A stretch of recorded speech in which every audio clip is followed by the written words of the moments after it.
Welcome into the Paul Farrington Show. Kyler Murray, starting quarterback. Get the parade ready in Minnesota, guys. We're going to the Super Bowl. Kyler's the guy. Decision has been made finally. Frankly, a decision the Vikings had to make. Right? It was becoming too big of a distraction. Felt like every single time I opened my phone, it was one play determining who was the winner of the day, or who, Kyler looked horrible today. JJ had an amazing throw. Everything you saw as a Viking fan solely focused on McCarthy versus Kyler. And, the guys hear that too. The guys in the locker room are picking their sides, and it becomes a big distraction. It's something that we've been talking about for a long time as Vikings fans. We all kind of knew the answer, right? I did the recording, 12 hours ago and said, is it a fake competition? Kind of. Maybe we'd see this week, as JJ had seemingly been playing better than Kyler the past few practices. Maybe he'd cut into his first team reps. Well, the answer from Kevin O'Connell came, Kyler's the starting quarterback. And I think this is good, where everyone can just move forward now with training camp, with the preseason, however they decide to approach it. Kyler's the guy. Give him the first team reps. Let him get acclimated, right, with this offense. It's something Kyler's already talked about being unhappy with, coming in and not having the amount of first team reps that he felt he needed to get on page with guys. Well, now you get your wish, Kyler, and now you have to play better, right? Because the reports out of camp are that he's been dreadful at times recently, and I mean, this is a team that feels like they can compete, and we'll get into that in a little bit. I'll talk about JJ McCarthy, what's next for him. Reminder for everyone to please hit that subscribe button if you're new to the channel. We cover a lot of the NFC North, but the broader NFL as well. Throughout the season, we'll have instant reaction to games, all the NFC North games, the other big ones of the week. Would love to have you. If you're a Viking fan, please, would love to have some Vikings fans hit the subscribe button too. Even though we have a surprisingly, actually not surprising, that's what's so frustrating about the NFC North fan base. They're typically really nice people, but a lot of NFC North fans, non-Viking fans who support this show. I appreciate you guys a lot. It's been really fun over the past few years. So if you're new to it, please hit the subscribe button. Well, let's dive into this year. As I said, a little bit weird timing with this announcement, because Kyler has been playing probably his worst football at training camp, and JJ I don't want to say JJ had been playing a lot better, but JJ had been winning most of the days, right, recently. So a little strange, but at the same time, this is, again, decision that had to be made. And from the moment Kyler Murray signed with the Vikings, we knew this was the case, right? There's no world where Kyler Murray comes into this organization thinking he truly has to battle out JJ McCarthy, or that JJ McCarthy might even be a step above him. There were other places Kyler could have looked at, and he wouldn't have gone to Minnesota if he wasn't, in all likelihood, kind of quietly promised or told, this is your job to lose. And frankly, he gave JJ an opportunity. From all accounts, if JJ McCarthy had come out here for the past few weeks and lit it up at practice, there's a world where I can see JJ having taken over the number one spot. Now, maybe not just yet, but we'd still be talking about this being a true battle. And JJ just wasn't good enough. That's what it comes down to. The door was opened, but JJ did not break it down.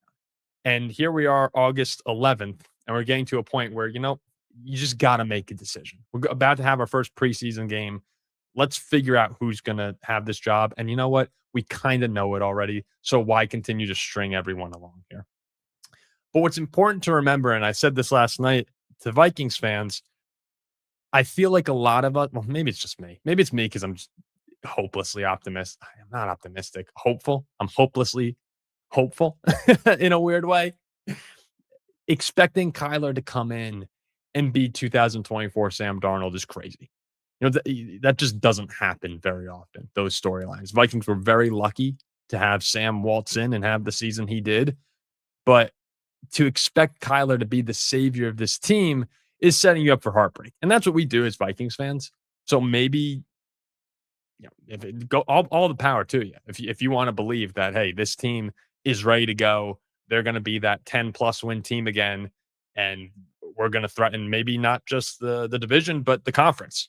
Why not the Super Bowl at that point? The team is very good. But there are a lot of questions around Kyler. The Cardinals are paying him $30 million to not be on their team. for a reason. But at the same time, what you do need to remember, there's a huge difference between the Minnesota Vikings and the Arizona Cardinals. I was just taking a look, guys. The NFLPA puts out the report cards for every team. I'm just going to read through. There's like 10 categories here. I'm going to read through the Cardinals ranking and the Vikings ranking. Okay. Treatment of families, Cardinals 29th, Vikings first. Food and dining area, Cardinals 30th, Vikings ninth. Nutritionist, dietitian, our closest one. The Cardinals come in at 22nd. The Vikings come in at 15th. Locker room, Arizona last, Vikings first. Training room, Arizona last, Vikings fourth. Training staff, Arizona 31st, Vikings second. Weight room, Cardinals 31st, Vikings 10th. Strength coaches, Arizona 31st, Vikings second. Team travel, Arizona 20th, Vikings third. Head coach, Arizona 8th here. So they like Jonathan Gannon. They said he had a great team culture. I know he hit the DeMarcado last year in the viral clip, but it seems like they liked him. Vikings still third. And team ownership, Arizona 30th, Vikings third. Those are the players voting on this.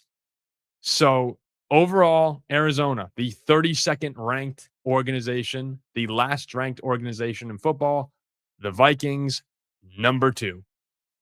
And they were number 2 as well, I believe, in 2024. Then you think about, what does it take for an offense to be successful, right? The most important attributes. Do you have your tackles? The Vikings have Brian O'Neill, just new deal, and Darisaw, arguably one of the best left tackles in football. Receiver, I think we're good there with Justin Jefferson. There's some spots interior offensive line you can complain about, but the key components, right? Left tackle, receiver, the Vikings have it right there. And then head coach, Kevin O'Connell's considered one of the best in football. And even if you want to talk defensively, we got the edge rushers, and Brian Flores is arguably the best defensive mind in the game. So top to bottom, there's no comparison. The Cardinals are arguably the worst organization in football, top to bottom. Vikings, top 5. They're very, very good. They are a buttoned up, elite, world-class organization. Now, that doesn't necessarily equate to wins and losses, and a big part of that is the quarterback play, right? This is football. This is American football. We're coming off the World Cup here. Quarterback's most important position in sports. You can have everything I just read that the Vikings have. Great. You got an amazing training staff, great weight room, whatever, great nutrition, blah, blah, blah. If your quarterback's not good, right, you could have a great team, a great head coach as well, great coordinators. That's how important the position is. You can still, in the Vikings case, suck at times. So when I say all that, what I mean is everything around Kyler, legitimately everything, other than what our nutritionist is 15th, everything around Kyler is built for him to be successful this year. Everything around Sam Darnold was built for Sam Darnold to be successful. And Sam Darnold was better in Minnesota than Seattle last season. I know they won the Super Bowl, but that Seattle team was, the defense was as good as it gets. Second best defense behind the Texans, in my opinion. The Vikings, Kirk was playing the best football of his career before he had the Achilles injury. Some of the best football of his career. They had even flashes, right, of guys like Josh Dobbs and Mullins, not really, but still, Kevin O'Connell, when they talk about him being a quarterback whisperer, as much as the credit goes to Kevin O'Connell, it's just the team's been really good too. The weapons around, they're a great place to be if you're a quarterback. And again, it's crazy to think, because it's a hard position. It's crazy to think, and it doesn't happen for Kyler Murray just come in and get back to his near MVP level. We haven't seen that in a long time from Kyler. He's missed 30 games since 2021. He played in 5 games last season, coming off a season-ending injury.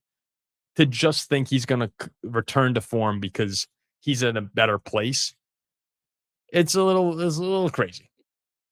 Now, I'm sure a lot of us Vikings fans have done that, right? And again, no harm in hoping, but just when you get let down, you can't say it wasn't on the writing wasn't on the wall. But there's a chance. All that to say, there's a chance Kyler Murray comes in and is really good and gets back to the level he was at. And I hope he can. And the chances were better for Kyler, the former number one overall pick, the former guy who has played at MVP level before, close to MVP level. And the Cardinals were really good. What was it, 2021 before he got hurt? It was always going to be him unless JJ truly wowed them, which wasn't going to happen and didn't happen. So this gives them the best chance to win. And now the question is, what happens with JJ McCarthy? Where does he go from here? And I get the pro JJ McCarthy argument, the pro JJ McCarthy supporters of, look, down the season, he started to show signs of success. It wasn't wasn't Jaden Daniels down the stretch or CJ Stroud rookie season. And I'm gonna call it his rookie season since it was his first year playing. But if you look at his December, 31-0, we beat the Commanders, 3 touchdowns, no picks. The Dallas game, I think that was Sunday Night Football, 250 yards, 2 touchdowns, a pick. Even against the Giants, he had 108 yards and interception through like a quarter and a half, but he had an awesome rushing touchdown. The pick hit, I can't remember who the receiver was, but hit him in the hands and it got deflected. It was a little behind him, but not the worst throw he's had by far.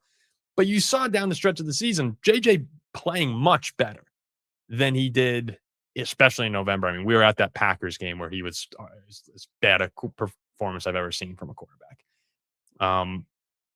But he was playing better football. So the argument can be made. Improvement, barely played, right? He's played 10 games. You still spent the 10th pick on him. But again, the Vikings feel like they can win now. And when you really break it down, this was an offense the past 2 times we've had a healthy quarterback for a season, ranked 8th in points per game and 9th in points per game in 2024. Last year, 26 in points per game, 28th in yards per game, 29th in passing yards per game. JJ tied for the 5th most interceptions in the league. On a per attempt basis, he was sacked almost as much as any quarterback in the league. He just wasn't. He's just horrible. And it's easy to understand why Kevin O'Connell, why any Viking fan would say, I don't want to see this guy suiting up this season, especially when they feel like the team is ready to go. Whether you agree with that or not, Vikings defense is really good. Vikings defense should be one of the best in football. I just mentioned all the weapons on offense. With a good quarterback play, they can win the NFC North. Now, what do you do with McCarthy? In a perfect world, I'd prefer the Vikings not to trade him. You're not going to get much return on him. He still is a top 10 pick, whether or not he should have been. I never really understood JJ going that high. I remember when the rumors came out about McCarthy being a potential pick. It was really the Michigan guy who didn't throw the ball a lot, whatever reason. Some people really liked him. And he was the 10th pick in the draft for a reason for a few people. So I think some people had him like top 5 in that draft, which is ridiculous, but still. So no harm in keeping him on the roster, letting him continue to grow. Again, this is his 2nd year where he's actually playing. And if Kyler gets hurt, which Kyler has been hurt a lot lately, maybe put JJ in. But this isn't a perfect world. And who knows if JJ even wins the backup job. If the Vikings truly feel they can compete and Kyler goes down for a few games, they might roll with Carson Wentz. I actually think it might be likely they pick Carson Wentz over JJ to be the backup. And JJ was clearly not happy about Kyler being brought in for competition. Now, if he was upset at just the very prospect of Kyler being brought in, that's kind of crazy. I just read the stats. You'd have to expect the team to bring in some sort of competition. You did not win the job with your performance last year. But I didn't mind JJ having a little bit of a chip on his shoulder. G typically says all the right things. By all accounts, is a really good dude. But I had no problem with him not being all lovey-dovey with Kyler Murray and buddy-buddy. And, there's a competition. He's trying to win the job. But how much of that is going to carry over now that Kyler's the starter? And JJ probably had a good idea of where things stood. In his mind, I'm sure he went out there with the intention and with the expectation to win the job. But he probably knew, whether or not it was told to him directly, of what he had to do to actually supplant Kyler in this organization right now. But again, we're all people. We're all motivated and we're all competitive in a sense, especially when it comes to your job, right? How much underlying tension and frustration is there going to be. I'm sure there are some people on the team who seem to love him. I mean, you heard Brian O'Neill talk about it with Chris Long, how much the team loved JJ and how I think he said like he's rarely seen guys come in and have that sort of a command and camaraderie with teammates. I mean, JJ's beloved by a lot of the guys in that locker room. You may not you may not think it, but when he had those big moments last year, he's a guy that it's easy to rally behind. Like he's a good leader. Unfortunately, right now he's just not a great quarterback. But if you have that underlying tension and who knows, maybe resentment starts to build, and if Kyler comes in, first few weeks struggles a bit, the voice is going to grow louder. Play McCarthy, even if he's not even backup technically with Wentz. Like you can see the world where this thing blows up very quickly. And to me, I'm not in the building, so I can't see how everyone's reacting to this. But if it's not that perfect world that I laid out earlier where JJ, takes it on the chin, goes to practice, maybe he's even the third string, like, all right, he has something. He needs to prove something before he gets back up. If that's not the situation, I don't know if you can keep him on the team. Because what really are the outcomes? Either Kyler plays well, the Vikings are competitive, and they bring him back next season. Who knows what that contract would be? Or Kyler's bad. And what are we doing next offseason? Are we doing this again? Did they go get Baker Mayfield? Maybe they bring in Baker Mayfield. That's not competition. Baker's going to have the job over McCarthy. I mean, who else? Like, you can't just give the job back to JJ. So are we going to go through this for a third straight offseason? And is it even fair to put JJ through that for a third offseason? I don't know. Like maybe just give him a fresh start. You can see the world where it gets very murky very quickly, especially if we're going through this again next year. And if the Vikings stink, I think I'd rather just, it's a loaded QB draft. I'd rather make a move. We'd probably do the same shit and go back and get someone who who everyone says is being overvalued at that pick. But I think I'd rather just start this thing over again than have another battle with McCarthy where he's probably not going to win the job and there's so many questions flying around. Like it's just ridiculous. And it's crazy because this sort of is who the Vikings are and who they've always been with quarterbacks, right? Like they bring in veteran QBs and they hope that they have a little magic left in the tank. Now Kyler's not, Warren Moon and Randall Cunningham, and Brett Favre. But that's kind of what Phil said it on the show that he came on with us. Like he feels if the Vikings are going to win the Super Bowl, it's got to be with a journeyman. It can't be like we just can't have the franchise guy. Whether Kirk was a franchise guy, you could probably say, yeah, he was there for a long time. But when's the last time the Vikings drafted a quarterback and had him as their guy or got him really young? And he was their guy for a long time. Fran Tarkington when they acquired him. That's it. Like that's really it. It's just not the way the organization's been. And that's what they were trying to do with JJ. So I can't blame them for the swing, especially this many years later. But sometimes you got to know when to pack it up. And unless JJ really takes it well, which I'm not sure that's going to be the case, it's kind of hard to see the world where he's still there or even wants to be there. So I don't know. We'll see how this thing goes. Let's take a look. I haven't looked at our schedule in a while here. Let's see.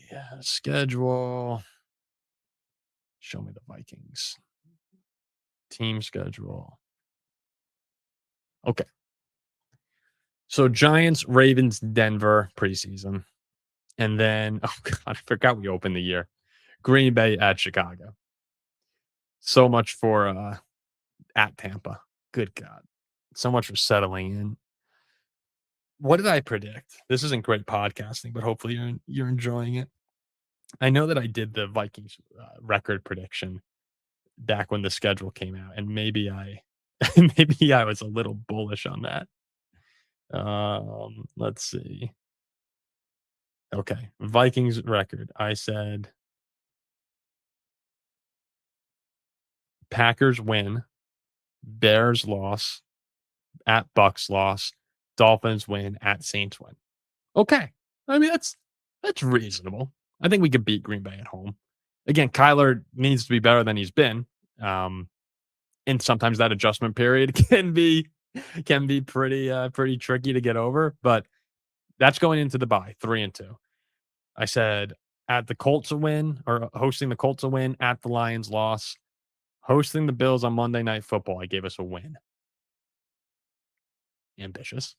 At Packers loss, 49ers Mexico City loss, hosting the Falcons win, hosting the Panthers win, at the Patriots loss, hosting the Lions win, hosting Commanders win, at Jets win, hosting the Bears win. So 4 straight wins to end the season, 3 of which are at home, the other one's at the Jets. That would get the Vikings to 11-6. Even if you take away the Buffalo game, I mean 10-7 does feel achievable there. I don't think that's crazy. Especially what we were 9-8 last year. All right. I mean, yeah, like the Lions and Packers home wins are tough games, but I don't think it's impossible. NFC North usually competitive.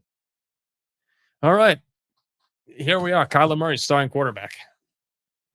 We all expected it, but it's good to have the news official. It would have been nuts. Can you imagine if JJ McCarthy had won the job? What first off, I know all the other NFC North fans would be celebrating. That's another philosophy. I've said it a few times. Something that I always during games take the approach of, people say, oh, should we go for on 4th down here? Do we go for 2 points? Whatever it might be.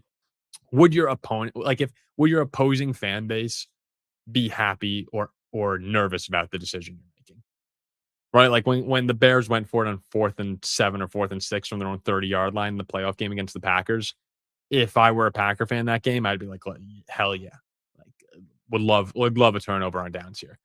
If you go for it from 4th and goal from the 3 or 4th and inches, right? From like the 40-yard line, the opposing 40-yard, then you probably would rather your team just punt if you're the opponent. So what does the opponent want you to do? I think every single one of the other NFC North teams would have preferred JJ McCarthy win the job than Kyler Murray. Not because they're scared of Kyler by any means, but because you saw JJ last year. And Kyler at least gives some promise and some potential. So, I mean, we'll see what happens. I'm excited. Wasn't really a convincing excited. I'm more excited about Notre Dame football, but I'll talk myself into it. I always do. Kind of a cool helmet over here. Hopefully we get a show logo on it. The PFS helmet. Okay. We'll wrap up there about 20 to 25 minutes just now. And we'll be back later this week. Again, it's kind of a weird week because we had this emergency episode, and we'll have some reaction to preseason later on Friday and Saturday. So we'll see what the schedule is, but we'll be back definitely later this week. See you soon.